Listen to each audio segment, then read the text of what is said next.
our seed turn into a plant. Now I'm gonna put this in this pot. Well, actually, I maybe use this pot for something else. So I'm gonna use this little pot here.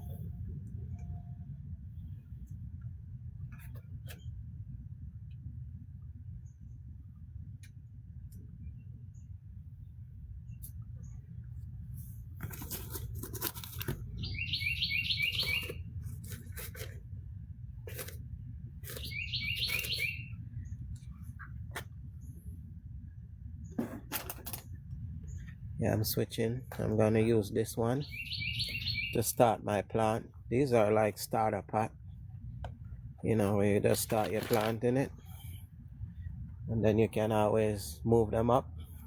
You can always cut the side.